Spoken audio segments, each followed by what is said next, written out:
So basically, there's nothing that Republicans can do within the bounds of the law to stop these Texas state Democrats as long as they have the money to pay for their flight job. We're joined by Zack Beauchamp, who is senior correspondent at Vox. Zack, good evening.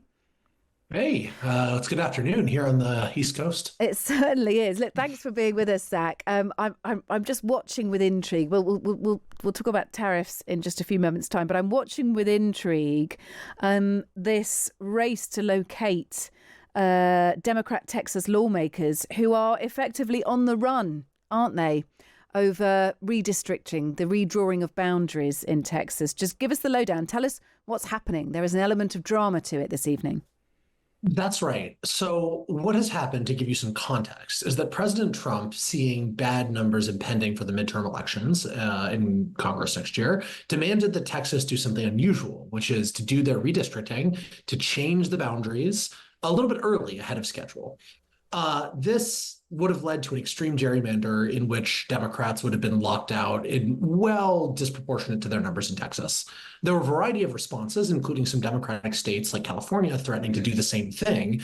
But the key response here has been Texas lawmakers. They've done this before, just going to another state. And under Texas state law, you need a certain number, a quorum of legislators in order to vote. And without Democrats, the Republicans don't have the quorum to pass the plan that Trump wants them to plan. So it turns out their strategy is just to hide in Illinois, somewhere in some unspecified location in a Democratic state. The governor there is supporting them. Under Texas law, as long as they're gone, they have to pay a fine. That has been crowdsourced, and there are outsized donors coming to support them. So basically, there's nothing that Republicans can do within the bounds of the law to stop these Texas state Democrats as long as they have the money to pay for their flight job. Wow. Callum McDonald spoke to one of them earlier, actually. I think it was in Illinois, but obviously couldn't give an exact location. No, unspecified location in Illinois. That's right. That's what all the interviews are. Exactly that. It's like they're in Osama bin Laden's cave. Only in this case, they're right. Yeah, it is like a huge game of chicken that is going on there over in the States. Look, thank you for explaining that one. A very domestic issue, but interesting nonetheless. To sort of broaden things out onto the international front, of course, Donald Trump's long promised sweeping tariffs have come into full effect. They've, of course, had various levels of partial effect and partial implementation so far, but he's gone for the full sweep, more than 90 countries. And this means that the US, of course, has now its highest effective tariff rate in decades, despite lots of lobbying by US trading partners within the US, but also Donald Trump has been courted by probably a rather unprecedented number of world leaders, all trying to strike their deals. Some have been lucky, the EU, Japan, the UK, and plenty haven't. Is this genuinely a long-standing plan by Donald Trump, or is this a get in, grab the cash, and then slowly phase it out? Well, I mean, with Trump, you got to throw the concept of long-standing plan out the window, right? Nothing that happens with the Trump administration, generally speaking, there are exceptions, but on the whole, they're making it up as they go along. What happens is that Trump asserts something needs to be done or needs to happen. He does have a long-standing, we're talking decades long preoccupation with tariffs. And he says we need to get tariffs down because he believes that the trade deficit that the U.S. has, he falsely believes that that's basically subsidizing other countries. That's not how it works any more than me purchasing groceries at the grocery store. I have a trade deficit with the grocery as a result of that because they get more money, but they're not, I'm not subsidizing their existence. I'm getting stuff from them, right? And that's Trump doesn't. I mean, I've thought about this a lot. I've done reporting on it. I've talked to people about it. And as far as I can tell, he just doesn't understand that and won't. And so the policy is based around this misunderstanding, right? The sense that the U.S. needs to get rid of its trade deficit with other countries. And so he gives these directives to people who work for him to say, do what you need to do, come up with a tariff policy that we can use to bludgeon other countries into submission.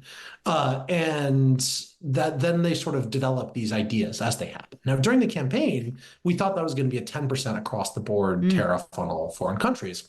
That was bad enough.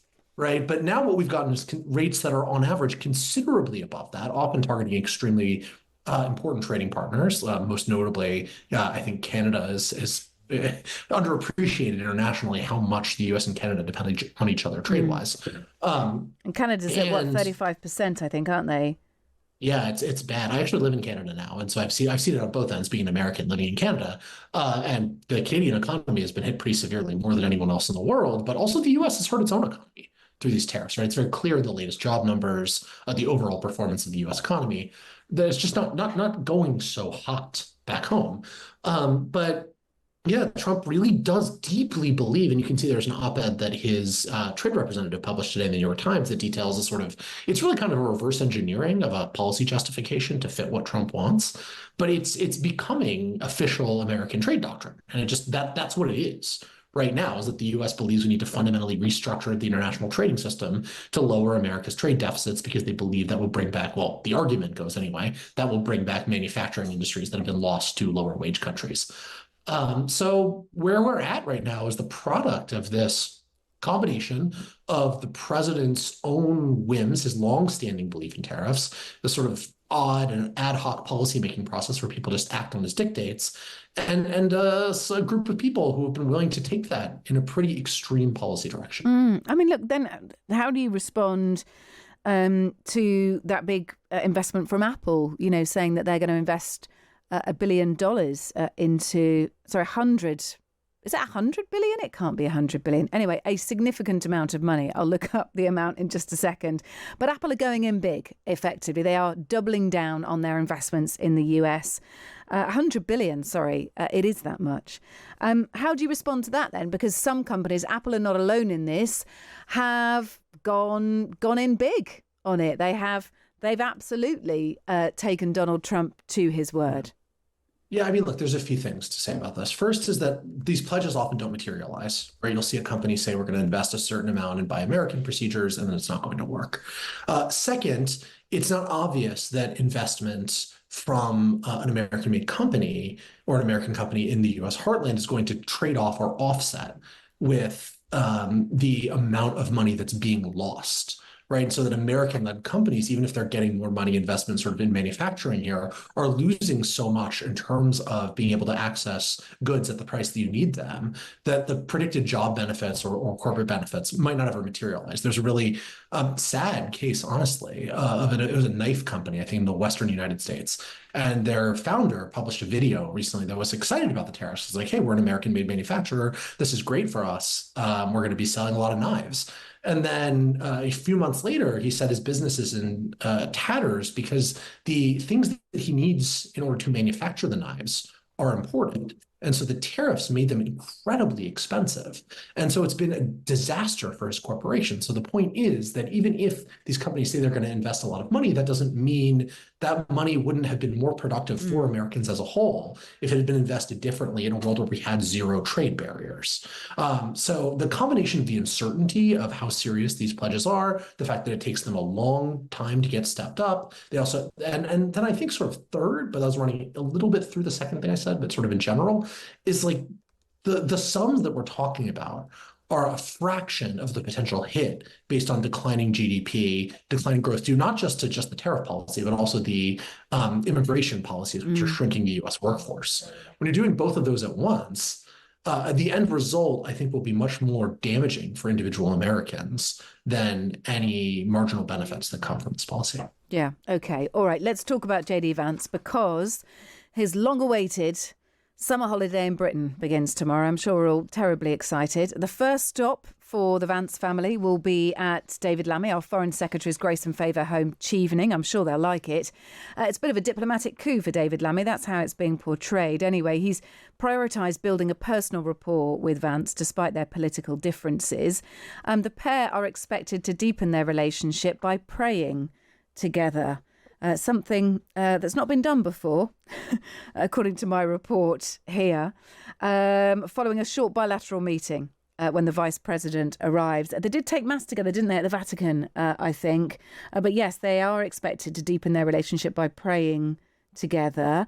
Is this a good move by Vance? I mean, it's certainly interesting for us to see him here. I think he's eventually going to be holidaying in the Cotswolds, which seems to have become the UK's greatest export to the Americans so far. What's being reported on over there, Zach? It's a total black hole here in the US. There's, as far as I can tell, very, very, very little press coverage of JD Vance's trip to the UK. There's much more attention on his recent holiday out to a river where he had the US Army Corps of Engineers redirect the flow of the river so his kayaking could be more Did fun. he? Yeah, yes, he did. It's kind of remarkable, actually. It's one of those. There's so many scandals swirling in the U.S. at any point in time that you don't even hear about ones It's like this true. sometimes. But yeah, this is a big thing in the U.S. when it comes to Vance at the moment. But no, the UK trip, it's been surprisingly understated. Right. And I think that it's probably a smart move for both of them. I mean, Vance is in a very odd position where he is now defending, as a member of the Trump administration, a number of positions which were anathema to him as recently as, less than a decade ago, let's say. And now he has a variety of different explanations for this. Some of them I think are genuine. I think his conversion to Trumpist style politics is not as fake as many people think it is. But I think there are a lot of moments, most recently, glaringly, with the attacks on Iran, because Vance had been an outsized voice in the Republican Party opposing any kind of bombing campaign in Iran, where he sort of does an about face and it publicly he's like, well, I have to trust the president. Privately, I'm certain, based on what I know about him, that he was very upset about this and it was not a decision that he would have made. And I think a lot of these efforts to meet someone like David Lammy, who is, ideologically very different, even if they both share, I believe, if I remember correctly, that Lammy's himself Catholic, that Yeah, they so share faith. Vance is a Catholic, Lammy's an Anglo-Catholic. But I mean, Right. yeah, same, I suppose. And look, I lived in the UK, but I still haven't grasped all of your Not even sectarian I differences grasp quite well enough. Yeah. Anglo-Catholic. Perhaps one of our more educated listeners will be able to explain that one. Perhaps that is a version of Catholicism. I don't know, but yes, there is definitely a commonality there.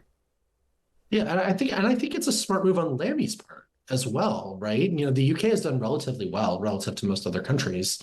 Um, Apologies for the redundancy in how it's managed the sort of Trump tariff attack. I don't know if that's because Trump just likes the UK. It's certainly odd with a sort of a left-leaning government in the UK. Typically, he doesn't get along very well with left-leaning governments internationally, though Mexico is also an exception there for reasons that are actually very surprising. The Mexican government's done a very good job with Trump, where you'd think that he'd hate them more than anyone else. And they both stand to gain from this, right? Vance can make himself seem like a more reasonable interlocutor, somebody who doesn't share all of the craziest things that Trump is doing, which I think he doesn't share some of those. He actually has some beliefs that are even crazier than the things that Trump are doing, but those aren't really dominating at this point in time.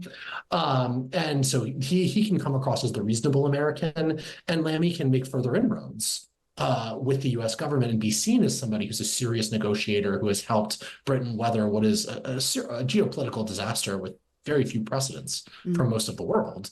So honestly, it seems like a win-win for me to both of them. Yeah. The only downside might be making the government more unpopular with people who hate Trump in the UK, but I don't know if your government can get any more unpopular. Well, I think, look, needs must, Zach, essentially on keeping Donald Trump on side. Thanks for being with us. Really appreciate it. That is Zack Beauchamp, who is senior correspondent at Vox, just running us through some of the US, even political stories of the day. Good to speak to you.